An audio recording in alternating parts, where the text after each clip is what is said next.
Hello दोस्तों, welcome to LWE classes. आज 17 अक्टूबर है और आज की इंपॉर्टेंट न्यूज़ देखते हैं। सबसे पहली न्यूज़ है, national board for wild life ने 5 इंपॉर्टेंट रोड को क्लियरेंस दिया है डिफेंस मिनिस्ट्री। अब ये 5 जो की या इंपॉर्टेंट रोड्स हैं वो कौन कौन से देखते हैं आप। दुर्बुक, लेह, गलवान, सासरला और दौलत बेग ओल्डी। तो ये 5 इंपॉर्टेंट रोड स्ट्रेचेस हैं, ठीक है, जिनको क्लियरेंस दिया है national board of wild life ने डिफेंस मिनिस्ट्री को। तो national board for wild life के बारे में थोड़ा सा जान लेते हैं। National board for wild life ये इस्टेब्लिश हुआ था 2003 में under wild life protection act 1972। सबसे इम्पोर्टेंट इसमें जो याद रखना है वो है इसके चेयरमैन प्राइम मिनिस्टर होते हैं और वाइस चेयरमैन इन्वायरमेंट मिनिस्टर। तो ये सबसे पहली इंपॉर्टेंट न्यूज़ थी। दूसरी न्यूज़ हमारी है, ट्रेड डेफिसिट हमारा काफ़ी कम हुआ है एज़ कम्पेयर टू अगस्त मंथ, और इसका सबसे बड़ा रीज़न है गोल्ड इंपोर्ट हमने काफ़ी कम किया है इस बार। आगे देखते हैं। आगे इंपॉर्टेंट न्यूज़ है कि आज सुप्रीम कोर्ट का वर्डिक्ट आना है section 6A of citizenship act. Section 6A of citizenship है क्या? तो सेक्शन 6A जो है इनैक्ट किया गया था as a part of citizenship act 1985 following the Assam accord. Assam accord क्या था? तो आसाम अकॉर्ड में सेंट्रल गवर्नमेंट और आसाम गवर्नमेंट और लीडर्स ऑफ आसाम मूवमेंट तीनों के बीच में एग्रीमेंट था। ये आसाम अकॉर्ड साइन किया गया था 1985 में। इसी में सेक्शन A जो है ऐड किया गया था और अमेंडमेंट करके सिटीजनशिप एक्ट ऑफ 1955 को अमेंड करके सेक्शन 6A जो है ऐड किया गया था 1985 में। अब ये ऐड क्यों किया गया था सेक्शन 6A? ये ऐड इसलिए गया था एड्रेस करने के लिए लार्ज स्केल जो माइग्रेशन हुआ था बांग्लादेश लिबरेशन वॉर के पहले 1971 के पहले जो लार्ज स्केल माइग्रेशन हुआ था, इसको एड्रेस करने के लिए, इस प्रॉब्लम को एड्रेस करने के लिए 6A ऐड किया था। तो इसका भी डिसीजन आया है और सुप्रीम कोर्ट ने अपहेल्ड किया है सेक्शन 6A को।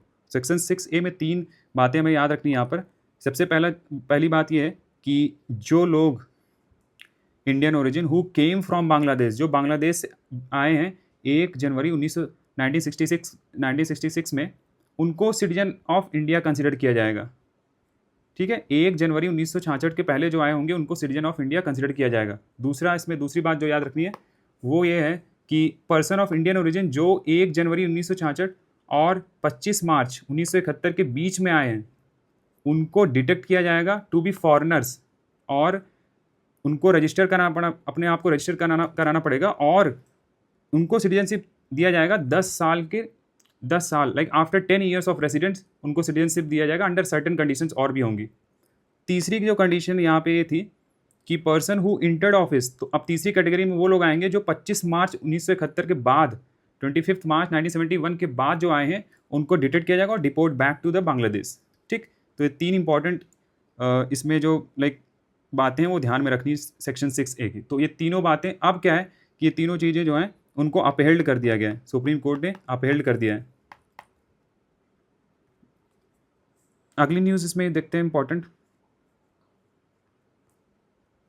MSP for rabi crops for 2025-26 बढ़ाया गया है। Wheat sees 6% rise. तो MSP क्या होता है थोड़ा सा देख लेते हैं ब्रीफ में।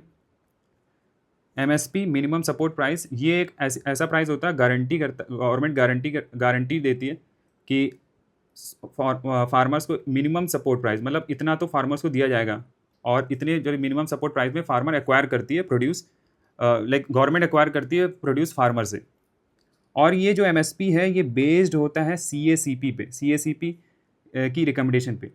अब CACP का फुल फॉर्म है commission for agriculture cost and price. ये रिकमेंड करती है MSP प्राइस, और रिकमेंड करती है, कई सारे फैक्टर्स होते हैं इसमें से डिमांड एंड सप्लाई क्या चल रहा है उस समय मार्केट प्राइस क्या चल रहे हैं, ठीक है, कॉस्ट ऑफ प्रोडक्शन कितना आ रहा है, इनपुट कॉस्ट कितना लग रहा है। तो इन सारे फैक्टर्स को देखते हुए CACP रिकमेंड करती है MSP।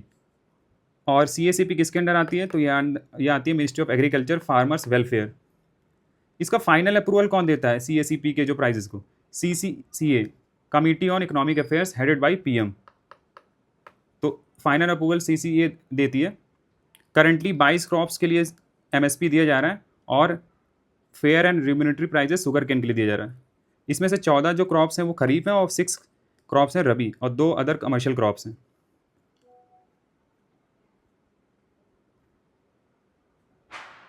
इसके बाद देखते हैं हम लोग सीपेक के बारे में, थोड़ा सा न्यूज़ था अभी। एससीओ समिट हो रहा है, हेड्स ऑफ गवर्नमेंट समिट हो रहा है पाकिस्तान में, वहाँ सीपेक के बारे में न्यूज़ में आया। तो सीपेक देख लेते हैं, चाइना पाकिस्तान इकोनॉमिक कॉरिडोर। तो ये कॉरिडोर जो है पास हो रहा है जीजियांग प्रोविंस चाइना से, इंडिया के गिलगित बल्तिस्तान से होते हुए पाकिस्तान से इस्लामाबाद, लाहौर और ग्वादर पोर्ट, यहाँ तक जाएगा। इस सीपेक से क्या होगा, चाइना को एक एंट्री मिल जाएगी अफ्रीकन कॉन्टिनेंट में जाने का, ठीक है, और इंडियन ओशन से होते हुए अफ्रीकन कॉन्टिनेंट में एक ईजी एक्सेस मिल जाएगा चाइना को। आगे देखते हैं।